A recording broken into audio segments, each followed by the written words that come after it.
Okay, good evening and welcome to our week 7 session to kind of help us make heads or tails of our assignments this week. It's great to see you guys and welcome to our session.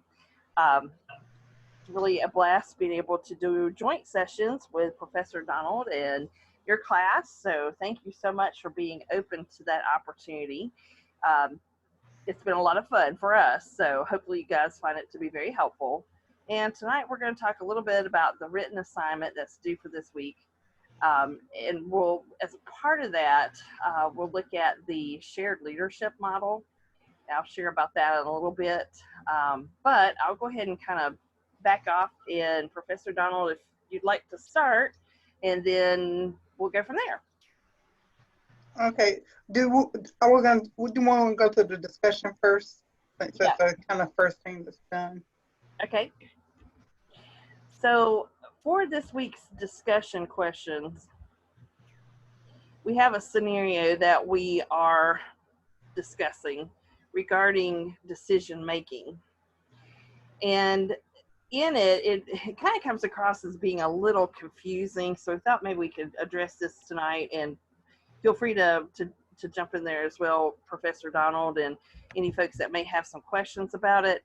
But in the scenario, you are faced with recommending someone to lead a new initiative to expand the company's online presence. So basically, it's like a marketing type role with social media. And so there are two candidates, but keep in mind that these folks are already a part of the organization. So it's not as if it's a brand new position per se. It's or it could be. There's a lot of information that's left out of the scenario. We kind of have to fill in the blanks ourselves. And so really the crux of the situation is that how are you going to come to a decision on who you're going to place in that position? So really the focus of the discussion question is more on who are you going to, like, how are you going to choose whom you choose? How do you go about making the decision with that? What are some questions that you might ask? So in our studies this week, we're talking about decision models. And what you might want to do is just go back and review those a bit. And for the discussion, you're actually selecting two different models that are discussed. And then you want to explain how each would be used to approach this decision. So, so you don't necessarily have to choose who you would select, but what you're doing at this point is looking at which decision-making model would you select. Does that kind of make sense? So the idea is that, yes, you're faced with a bit of a dilemma, a business dilemma, and that often happens in the workplace. However, we try to make solid decisions, business decisions, based on the facts that are presented to us. So we have to make sure we've got solid information, that we do have factual information. We have to check our sources. You know, I mean, if you have poor information and you're basing decisions on that, then you may end up making poor decisions simply because you didn't have the information that you needed. So that's really part of the idea of looking at decision makings in organizations and doing it from an ethical perspective. And that way, you're not just arbitrarily making decisions, you have some basis to have as a foundation for that process. So does that kind of help a little bit as far as the focus for this week's discussion question? And if you'd like to address who you would like to hire if you were in this position, that's fine.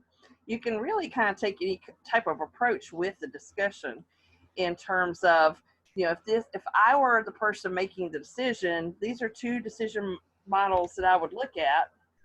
And then based on this decision model, then I would hire such and so. Or based on the other decision model, I would hire such and so, and here's why. So it really is,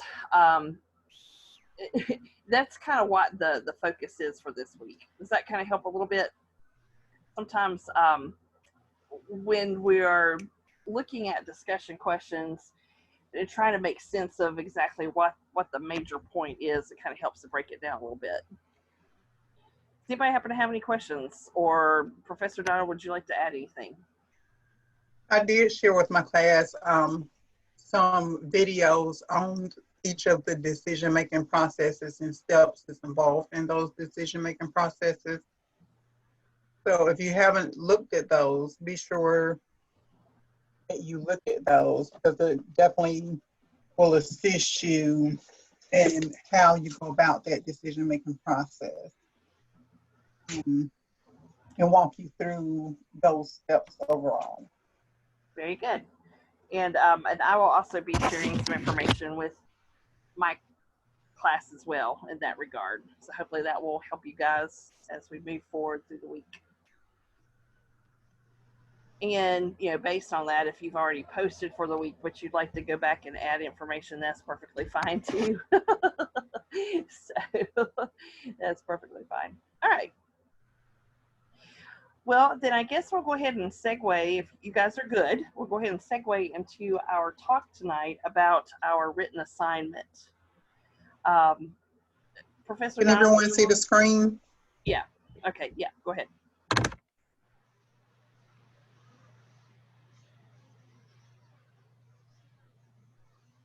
Okay. Yeah, looks like that's affirmative. Say it again, I'm sorry. It looks like that's an affirmative. We're ready to go. Okay. Yeah. So with this week's assignment, I did something similar to what I did previously with the other assignments, and creating a PowerPoint presentation, because you'll do the same thing that you did before. Put your information in a PowerPoint presentation. And this one does ask for note slide. So, and I'm not sure, it's asking for note slide because it's saying put the information as you would in a paper. But technically what you can do is write your information out in the presentation. So I created the presentation as if you would write your information out. So as we go through it, you'll see how the information is listed. So you'll really type your information and set it up the same way as you did previously in the previous presentation slides that we had. So you don't have to worry about the note slide overall, because basically if you did that, you would be creating two different slide presentations, and you don't need to do that. So here in this presentation, you're going to demonstrate effective management skills and practices in diverse, distributed, and collective work environments. And you're going to explain the interrelatedness of the functions and forms of the organizations. And I give you a scenario where you imagine that you are the new HR manager at the SNHU pet supply company. And it tells you that the company has grown from a small local supply company into a large organization with locations in Manchester, New Hampshire, and Denver, Colorado. So you have two different locations. It also employs remote staff. So kind of think of our environment that we're working in today, having multiple locations and remote working staff. The manager you're replacing was with the team for 2 years and left on negative terms, with excavated already concerning team culture. You have been asked to present the management a plan that addressed identified areas of concerns, rebuilds the team's culture, and aligns the organization practices to leadership. Leadership has provided you with a management brief that outlines the key pieces of information you will need in order to make informed recommendations. So the directions requires that you use the course resources. So think about the information that you've already learned in the course and the different chapters that you've read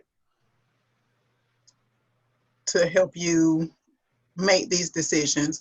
And don't be afraid to go outside of what you learn. And I know in my course, I've provided additional videos. I provided you some extra reading materials and articles. So definitely consider using those as well to help you make these decisions. Don't rely on just the information that you've read in your chapters. So, and be creative. Look outside of what you've learned in the chapters. create your presentation to make your recommendations on how you're going to meet the needs of your new team and align with your organization's mission, vision, and culture statement and goals. So this is basically kind of taking you through things that you've been over in the last several weeks of class. Use a presentation template to create the presentation slides that highlight the key pieces of information, and it says use speaker notes to outline what you would say in presenting your recommendations to the future meeting with leadership. But you can, I created this presentation so that you could use it all in one, so you can put your information in this one presentation overall. So in the first one that we'll go through, and I'm gonna go through the ones here. I thought it was gonna let me go through it. So this one is just that talks about the team, and if you want to add a subtitle here, you can. So going into the first one, and it's under team, it talks about leadership and management. So under leadership and management, you want to describe leadership and management practices that you feel would be best suited to manage the team. You want to explain why you believe these practices are in alignment with the organization's mission, culture, and goals, as well as how you would be effective in improving the team's culture. So consider what you've learned, going back to what you created in your original mission statement for SNHU Pet Supply Company. Think about that and how the management practices were, what kind of leadership changes would you recommend? Explain why you feel like these would be the most effective with the organization. Think about the organization chart, and don't be afraid. I have these slides created, but don't be afraid to add in additional slides under what the areas that you may need. These are just slides to help you along the way. So if you want to add in, go ahead, I'm sorry. Oh, I'm sorry. No. We have some questions in the chat box.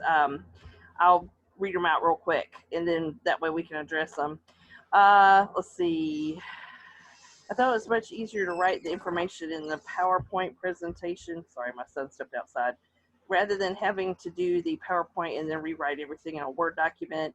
Let's see, Jennifer said, I thought we were required to build a PowerPoint and provide speaker notes through a Word document. So there's just a little bit of confusion. So that's what I said, that you do not have to do both. For my class, you do not have to do both. Right. You can put everything in you can do everything in the PowerPoint presentation. Okay, so you can insert everything, and I'll put this in the chat box as well. Or you can do it all in a Word document. So it's either one or the other.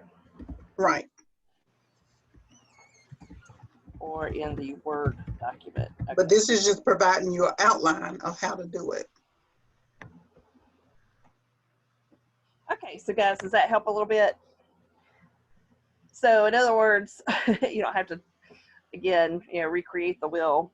All right, so Jennifer says, see, now I'm incredibly confused. I thought we were focusing on how our leadership style would help the team we were hired to manage. Based on the brief, it says the other areas of management have adjusted to address the problems, and that the manager we are replacing was the issue, so we just need to adjust for our team. You are making recommendations. So you're making recommendations and explaining why you believe these practices are in alignment with each of these areas that we're going to go through here. Does that kind of help a little bit, Jennifer? And we'll go ahead and describe it a little bit too. So hopefully that will continue to add some information to kind of clear up any questions that you might have. But feel free to see recommendations for what? Our team or the entire organization? The entire organization. Okay. All right. So I'll put the entire organization here. And then Wendy has a question. Is there a preference, PowerPoint versus Word? It's whatever you're comfortable with. You can do it in either one. It actually, it's your preference, Wendy. So, yeah. All right. I have to adjust a lot from what I already have. Jennifer, you don't have to redo anything. it sounds like, and what you may want to do if you'd like is send us what you already have.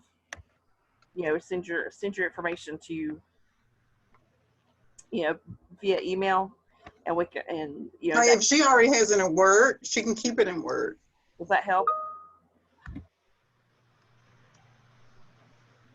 Have to adjust a lot from what I already have. I see I have both PowerPoint and in Word. All right, so she's saying she has both PowerPoint and in Word. She might want to come off of mute and say what she's, because I'm kind of confused. Hi, can you hear me? Yes.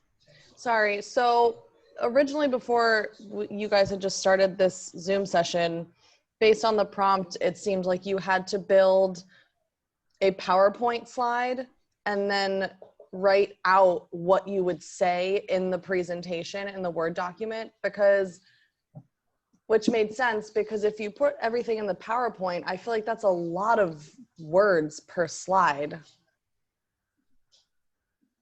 If that makes sense. Like, I feel like a PowerPoint is supposed to really only have like no more than 5, 6 things of information, like bulleted points on it. And then you're supposed to talk through the presentation. Right, which is what the notes slide is for. Because the notes slide, you would put what you would put into the actual Word document.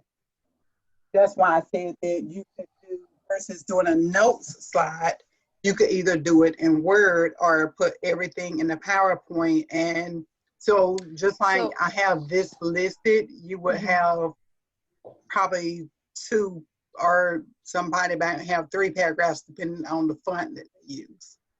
Sorry, in the original template that was sent, there were no note slides, so I didn't, and I just you would have to create a note slide. So versus doing a note slide, you could just do like the presentation that I'm about to show you, because we just got started, so we haven't had a chance to go through the whole thing. Okay. So versus doing a note slide, you could just do one full presentation. It's up to you how you do it. There's not really a right or wrong way, as long as you cover all of the information that's required. Okay, and then it is okay if I want to email maybe just like one of my, I guess what would be now my note slide, just to see if I'm understanding and like meeting the requirements. I guess I was confused because I was really focusing on how to help the team that I was currently, or the team that I was hired to now manage, to fix all those internal issues to go along with the changes the company has already made across the board. Right, yeah. As opposed to changing the organization as a whole, because they said that they had already made the transition from an autocratic style of leadership to a more, sorry, I'm looking for it. Let me go back, hold on. I gotta find my. Sorry, everyone, if I'm talking a lot. And yeah, well, it's all very helpful information. So, and that's why we're having a session, so we can kind of chat a bit about it and make sure that everybody's clear on how to address it. I mean, it's a pretty complex thing to. Yeah, I'll be honest, I was very overwhelmed at first when reading about the project. Sure, absolutely. Well, that's totally, yeah. Liz is like, you're voicing my questions as well, so, or my thoughts. Good. Also. Yeah, so we're all good. That's why we were looking over it, and I was like, we need to have a session.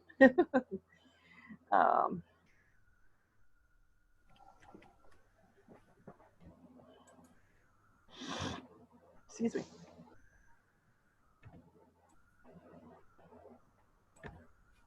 I mean, you could it doesn't say, it just says you're the manager, but it doesn't say the manager of. Right, that was actually another issue I had. It doesn't say the manager of, if you're the manager of one location. So it is gonna kind of depend on what perspective you take, maybe.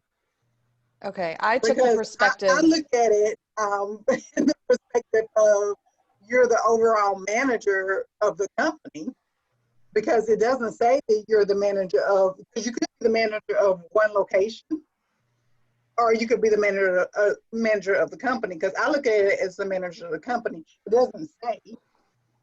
Okay, I interpret it as being the manager of like a division or a department. That's how I looked at it. Just So I because look it at it says as being the manager of the company, because it doesn't say of a division or a department, because it says that the company has a location in Denver.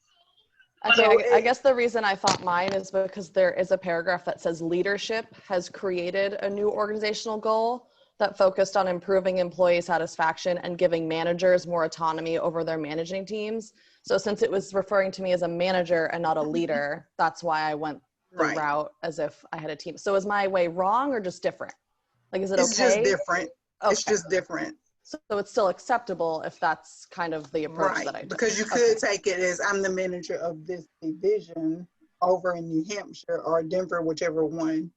So you might, if you take it in that perspective, you might want to add in a line to say of whatever division. Okay. So that it makes sense. That makes sense. Yeah, I'll add a line. I more just I more used my talking points. Or if you just points. say in more generality. Yeah, it's all pretty general, but you can kind of tell that I'm really focusing on increasing the team discussed with the negative manager, if that makes sense. Right, because it didn't say he's the manager of what area. Right, so, I don't specify which department. Right, I don't think you have to. I honestly don't think you have to. Okay.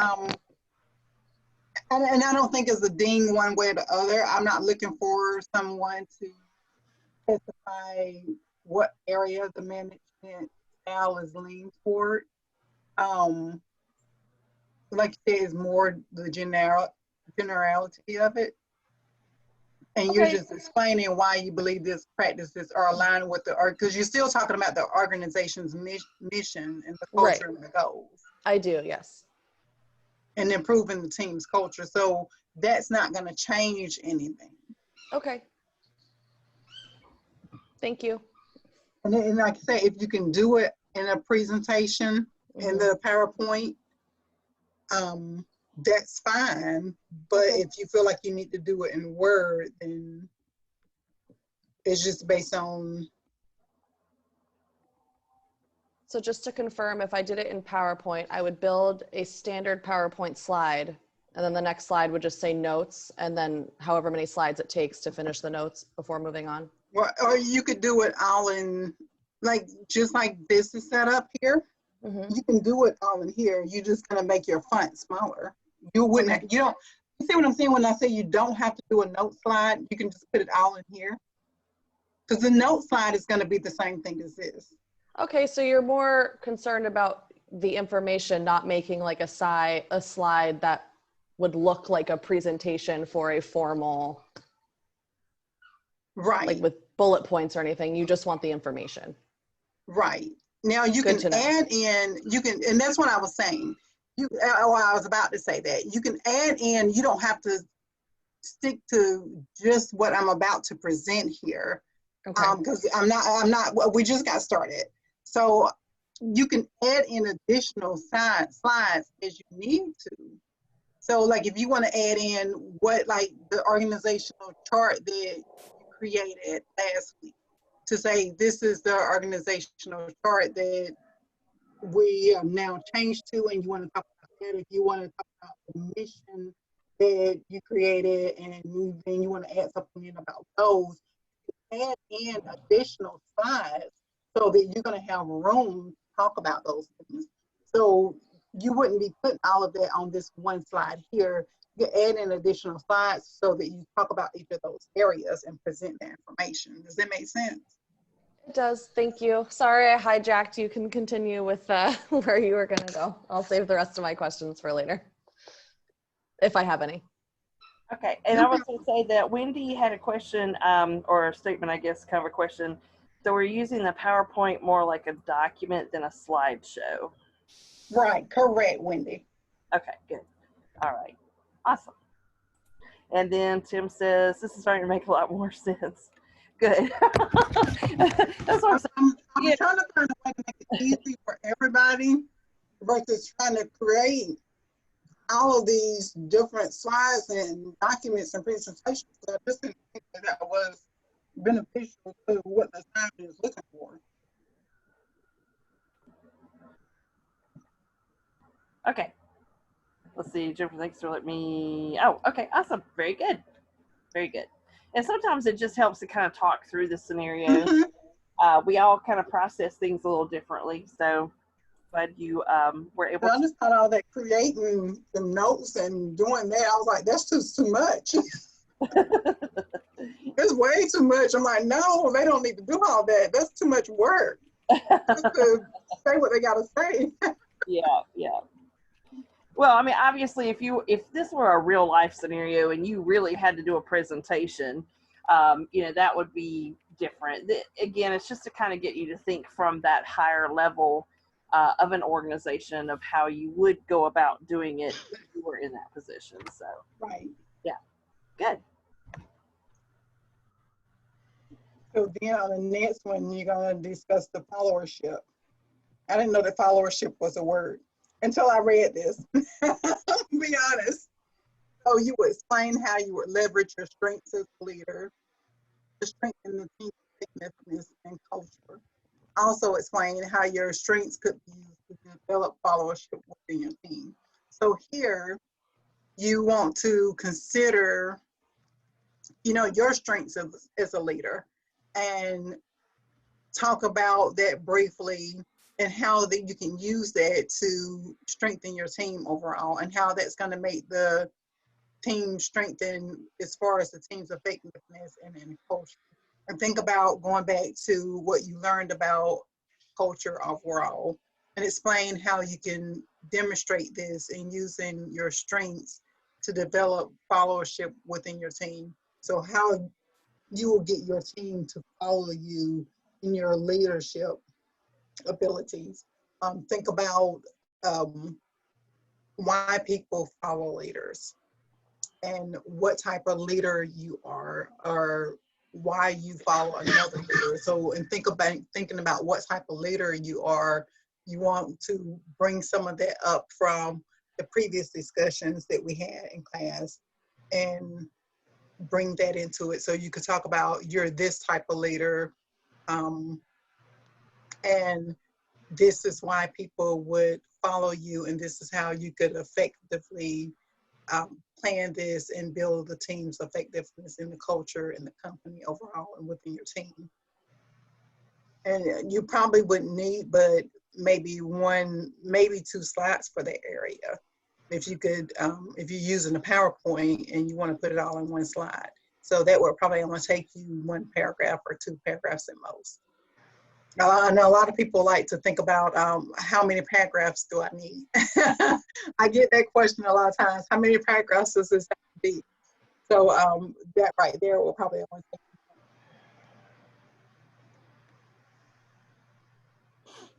So the next area is the decision-making models. This one, the decision-making models that you believe would be most effective for the team and management approach and their alignment within the organization, as well as how they would be effective in improving the team's culture. Maria, is this the area that you had did you have decision-making models that you were going to share and talk about? Well, actually, what I was going to share about was the shared leadership model as a potential. Okay. So just let me know whenever you're ready for me to do that. And Tommy has a question: if this were a Word document, how long should it be? There's not a length. You just have to effectively cover area with your information.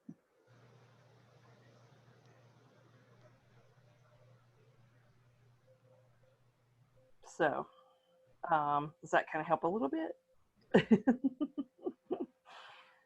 7 to 10 slides isn't much space.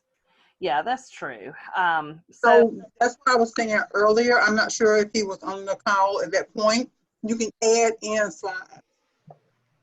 This is just the outline. You can add slides in where you need them. So if you feel like in your project that you need more than 10 slides, it's okay. Or if, if 7 slides is good enough for you, that's okay too. So it really, So, yeah, go ahead. yeah, this is just an outline. So when you see this, if you want to add a slide here, you go here and you will click new slide and add in the information that you need that goes under this slide here for decision making models. Does that help kind of clear that up with not enough slides? Let's see. And Jennifer says, also, if it were a Word document, how would you want us to write it as a formal paper? Yes. So you could use these same headers in your paper, but you do want to make sure you use headers in your paper if you're using a Word document so that it flows. Very good. All right. Awesome.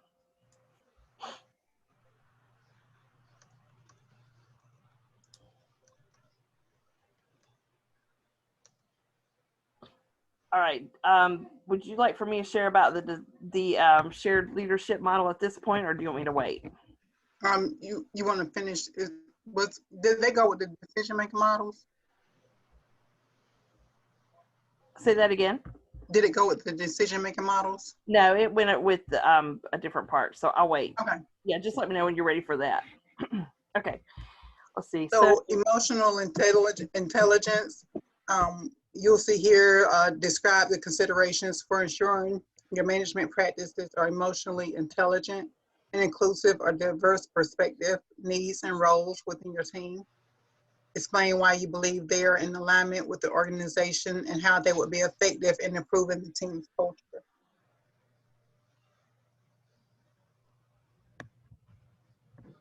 I'm gonna stop right there for questions.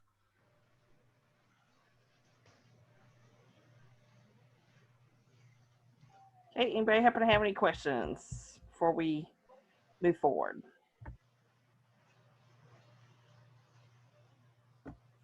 All right, looks like we're good to go.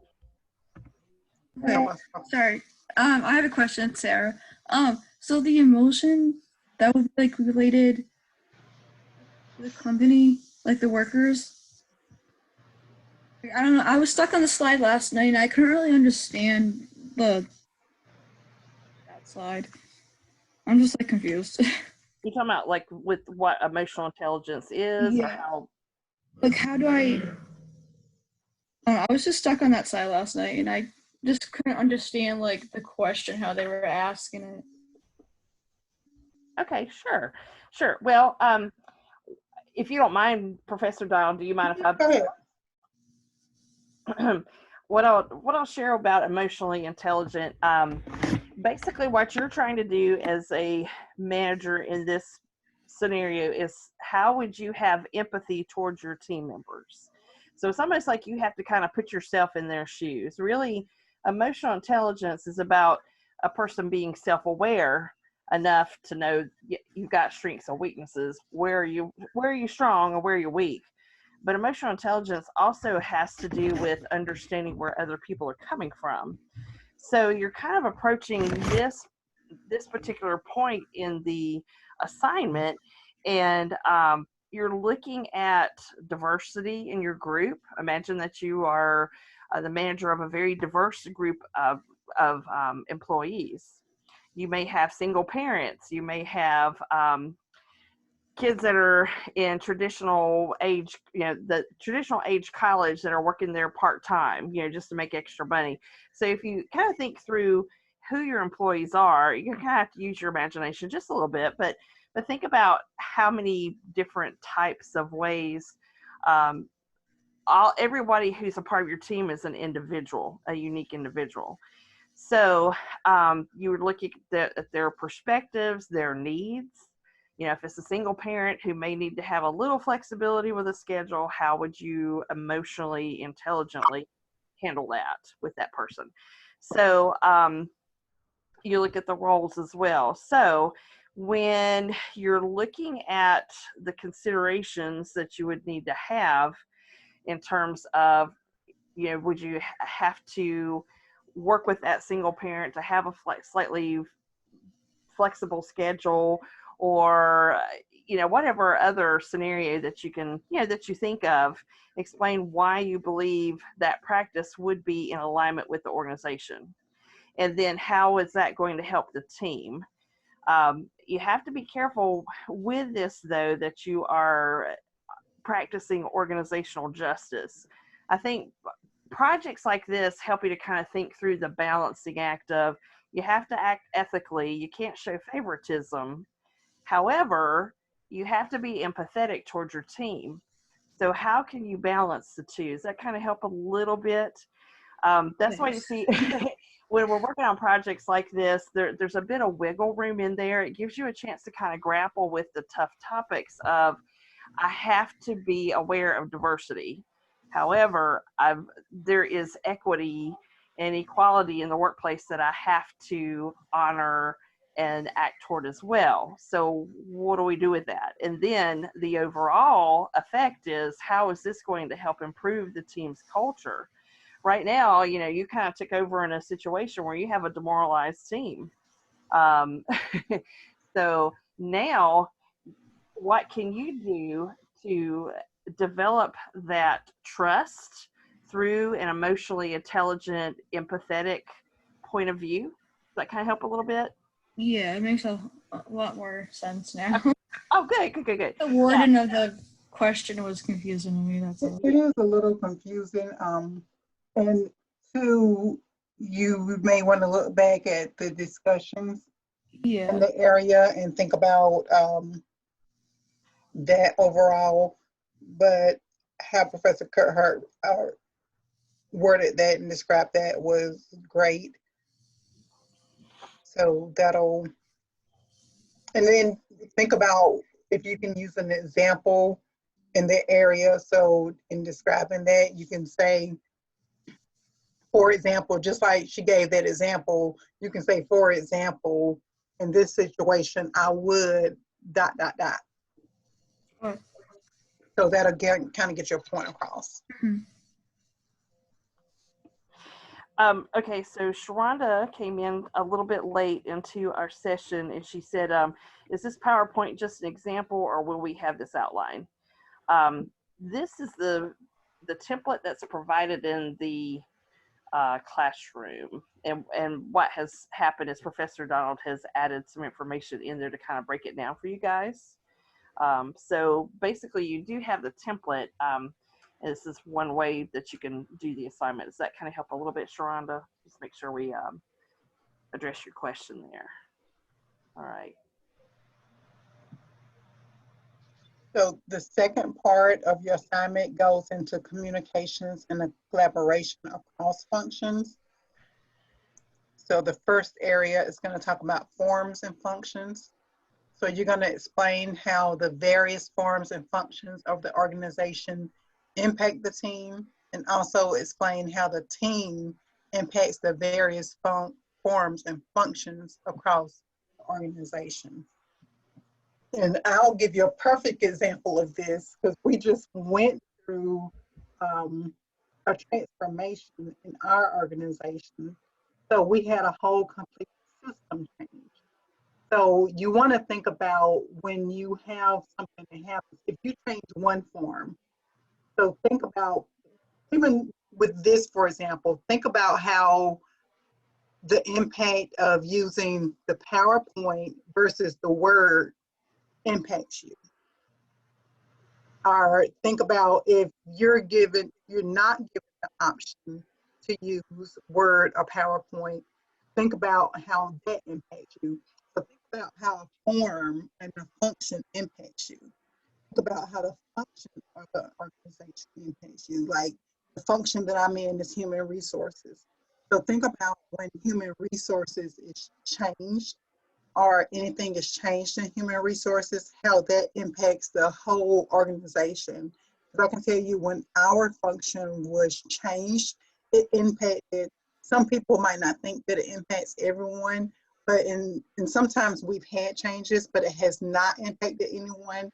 In this case, it has impacted the whole entire organization down to every single employee, because our job functions changed to the point of I was very hands-on with employees to now employees they really can't contact me at all. Before I was within the organizations and I was out, I walked the floor. I had 7 different functions up under me where I was very hands-on with those employees that was in my organizations. Now I have the whole state of South Carolina and I don't see them. I can't tell you who any of those employees up under my belt are because I don't see them. And now I'm working at home and employees, they really can't contact me directly other than going online to a system and submitting a request. And it may or may not come to me. It may come to one of my employees. More than likely, it's going to go to one of my employees. So think about how something like that, when you consider a function, can impact a team or it can impact your employees overall. So when you forms and functions about that in that aspect, and I know that's a lot, but you have to look at the totality of it and think about different things in an organization when you're looking at forms, if it's just a team using it, if it's the organization using it, and how that impacts the overall of it and vice versa. So and I'll stop right there because that's a lot of information and we can answer some questions on that. And then think about it from the fact of if you've had those changes in your organization and kind of using it, yeah.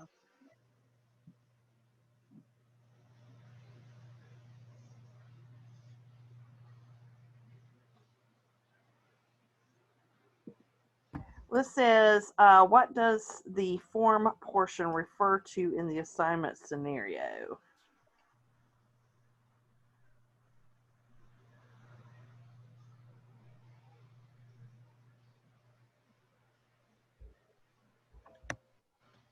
I'm not entirely sure which chapter of our textbook would be most helpful for this section of the assignments. Any thoughts on that, Professor Donald? I didn't see a specific chapter on that, and I'll have to go back and see. I want to say it was a area in a chapter, and I can't remember what it was under, what chapter that was under. I'll have to look. Because we didn't have like specific discussions under that. Right. For an assignment. That's kind of why I gave that example that I just gave.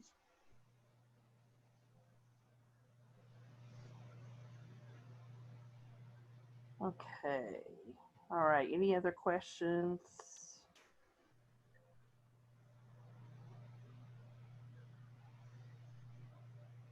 We can go back and research that too, Liz, and kind of help you have a little more clarity there. Because I'd need to go back and look myself. So I'm going to take a picture of that question. Sorry, Professor Donald, can I ask you something real quick? Yeah. You just broke up a little bit in and out when you were explaining the forms and functions. I think I heard you for the most part. So are you not implying, so are you saying forms and functions relate to the fact that you had to change how you interact with your employees because you are now remote and because you gained employees that you are responsible for that you can't interact in person? Is that what you mean by function and form, like how you do it? Yeah, well, with the function, yes.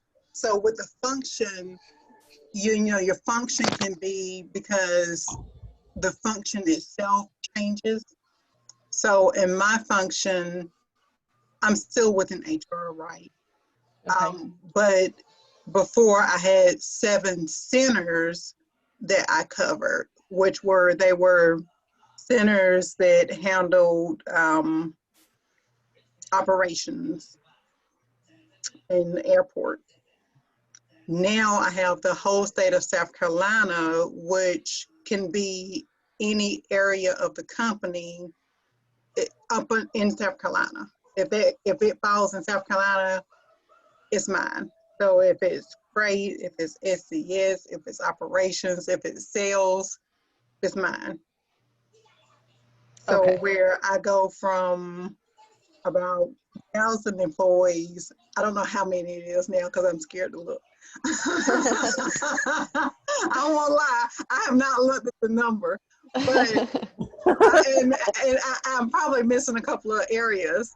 But it's like I can't touch all those employees, and they can no longer contact me. They have to go. So it affects employees too, because they have to go online versus they have a direct contact, which I have employees that work for me, but they can't contact me directly. They have to go online and contact, fill out this HR form and get a contact person. You know, so when you look at forms, you have to think about what forms does the company use, or that team use, or the organization, however it's going to, how does that impact the team? So our system change is forms that we used to utilize that we no longer utilize. Everything is done online and it's done through one system. So our managers had to learn how to use a lot of forms that they never have used before. We have to learn how to use a lot of forms that we've never used before.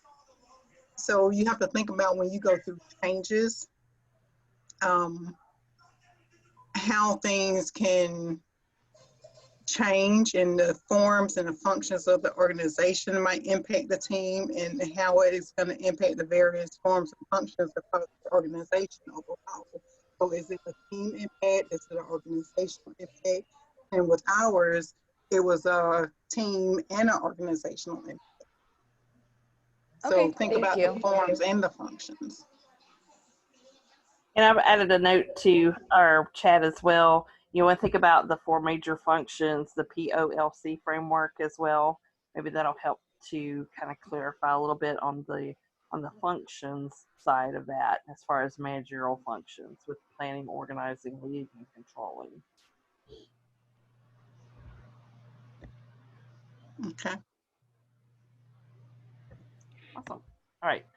So the next area is communication practices. Now, this area should be easy because I don't know about you, Professor Kerr, but my class rocked on communication discussions. Oh, well, I only have the best students, so. We have the best students most of the time, so they were rocking when it talks about communication. Describe the strengths and weaknesses of current communication practices being used across functions, and recommend better ways to communicate to meet the organizational needs. So this one, you think about strengths and weaknesses of the current practices being used, and they kind of goes back to what they said in that original document. So go back to that original document and kind of, you don't want to copy and paste, but you want to repeat what they said about the current weaknesses and strengths of the communication, and recommend better ways to communicate overall. So think about various communication channels and better ways to communicate and encode and decode those messages overall. And if you're not aware, make sure when you pull up the information, you go in, and I'm sharing right now so I can't see it, but when you go to your module 7 and look at that assignment, is that document, Professor Kirker, help me out, my mind is going blank here. It's a document that goes over the background of the company. So make sure you look at that background of the company. I might have it here. I can pull up when we get finished. But and then you want to talk about your organizational mission, vision, and goals. Explain the general purpose of organizational missions, cultural statements, and goals, and what these 3 things say about the way an organization should operate. Take the organizational structure, leadership, and management approaches, and diversity and inclusion practices into account when considering the operation. So once again, I think this one is a little bit simple. You want to be general and explain the purpose and of organizational organizational missions, cultural statements, and goals, and what these three things say about the way organizations should operate. Keep it simple. You don't need to overemphasize. Just be very general in explaining those three areas. And once again, like I said, just simply go here and you can add 2 additional slides. And I say 2 because on this one slide, you can keep your mission here, you can do your vision there, and you can do your goals there. And you can talk about each one of those and what they mean and why it's important to the organization. And one extra thing that you might want to add is how each one of those impacts the organization and how it impacts the team. And I was trying to find, I saved.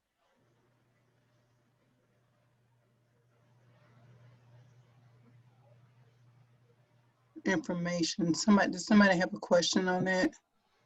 Yes, see, Jennifer says, what are specific mission means or a mission for any organization in general? Yeah, well, on a previous assignment, what was it, last week's discussion or the week before, where we talked about the mission and, what it was like to create the mission. So really for us, I think for this assignment, just to make it a little bit easier, we can go back to those statements. Is that okay? That kind of makes sense, I guess. So Right, right, because we're using the same company. Yeah. Okay, awesome. All right, great. So am I sharing the brief on the company? Either way. No, is it showing Oh, no. Right now it's still showing the PowerPoint slides. Okay, let me stop that. Okay. And let me reshare.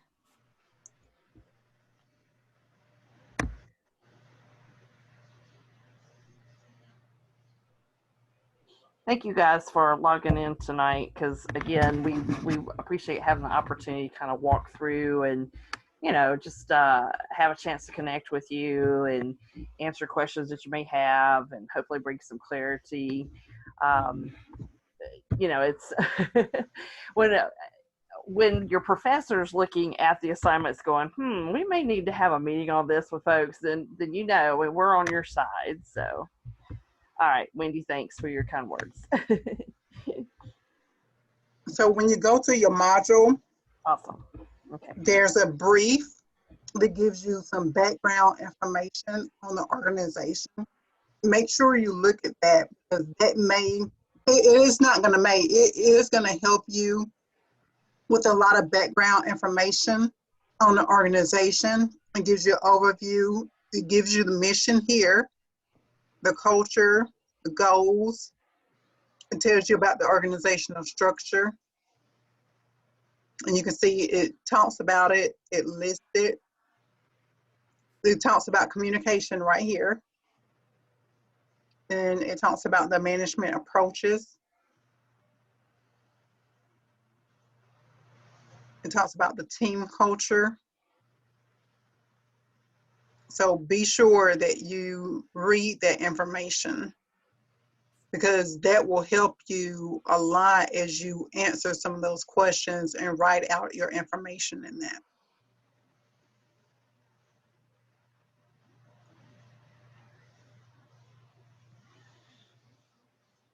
And it's just listed, it's just a link that you click on, it opens up this document.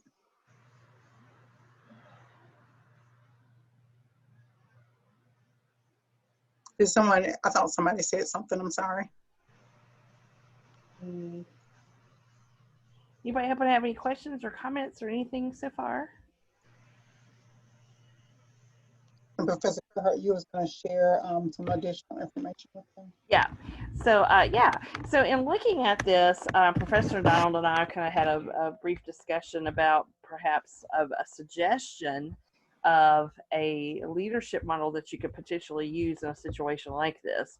I think, when you're in a managerial / leadership position, because, those are complementary skill sets. You have the planning, the organizing, the controlling aspects of what you do. But leadership is one of those things where rather than coercing your employees into doing their duty, or however, you want to at times take on that leadership role to inspire through to motivate employees by casting a vision. So when you encounter a team where you're kind of stepping into the situation, and you have the low employee morale, they feel like they've been ignored, the previous manager basically treated them with contempt. If you go to a manager and you're dismissed before you're even really able to share your ideas, if you're like me, you tend to shut down. It's like, well, nobody's going to listen to my ideas anyway. Why do I even bother to share what I have? So what I'm going to do at this point is share my screen. And let's see. Let me get to shared leadership. So hopefully you guys can see.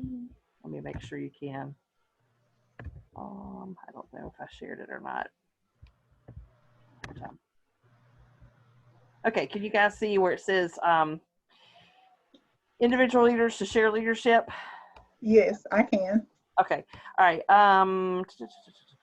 Oh, let's go back. There was another question. Jennifer says, is it still okay to email a brief example? Oh, yeah, absolutely. So if you guys want us to look over something from either class, we cannot look over your entire paper and give you feedback.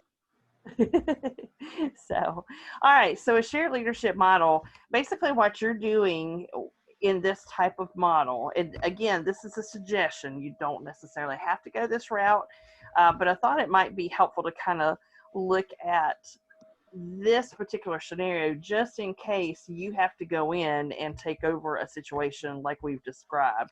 So rather than having that one manager to come in and basically dictate everything, what you're going to do is use a shared leadership model. And when you look at the diagram, it really does look like that.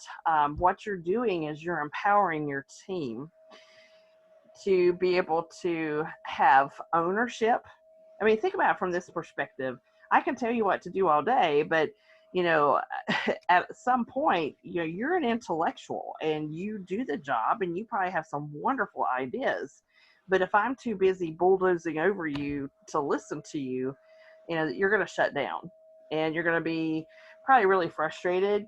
You wouldn't mind probably looking for a different position in another organization, or maybe a lateral transfer out of my area because you feel like I'm insensitive towards you. And it does sound like I would be that way if I treated you that way. So, rightfully so, you would want to kind of move on from that. However, when you have a shared leadership model, what is taking place is each person has the opportunity to have input, to have some level of autonomy, and also have that accountability. So the autonomy, I guess you could say, comes with that balance of accountability. When you look at a shared leadership approach, you want to think about decisions as far as strategic decisions.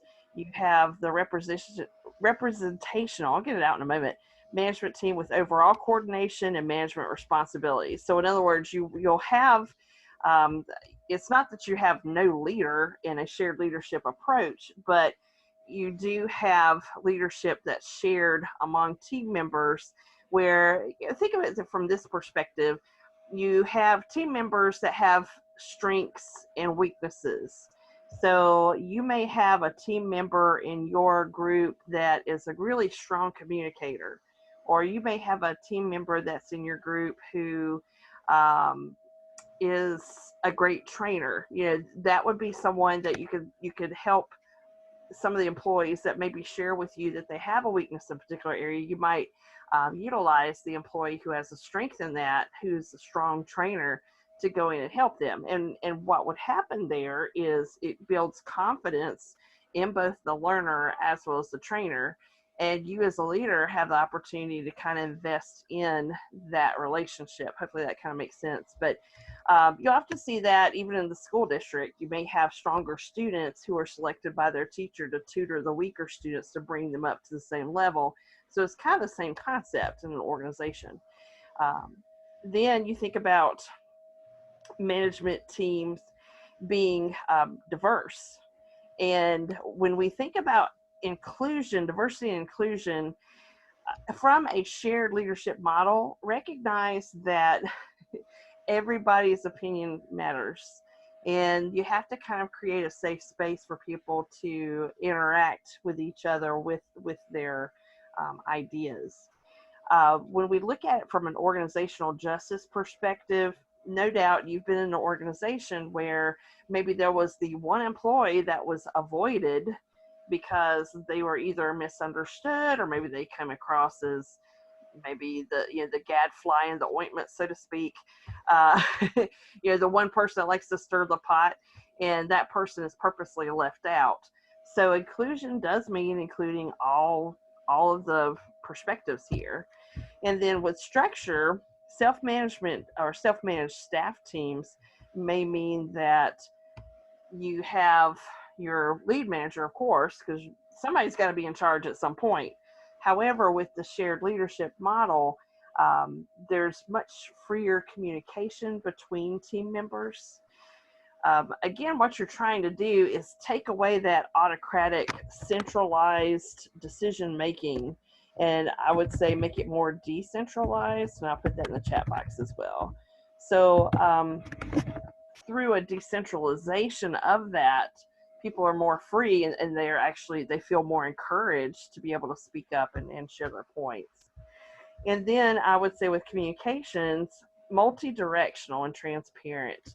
Again, you're not, the organization is not gaining any favors when people hoard information. Okay, so again, that's part of the decentralization of that communication and information process, because again, you're trying to clear up those lines of communication. Now these employees know that they're valued, they're not being dismissed. It means that they can feel confident sharing that information and have a free exchange.